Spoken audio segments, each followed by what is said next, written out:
Hi friends, இன்றைக்கி நமக்கு ஏற்காடில் mist pass ஆகுது.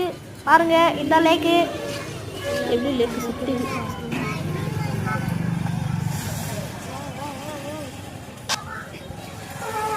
லேக்கை சுற்றி சூப்பராக இருந்துச்சுங்க.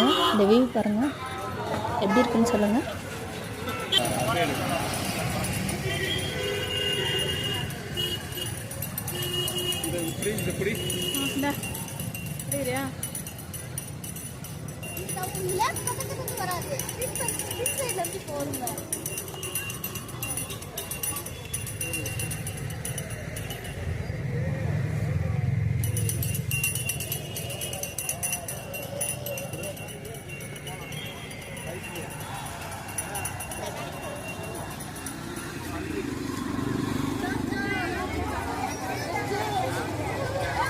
எப்படி இது ஃபாக்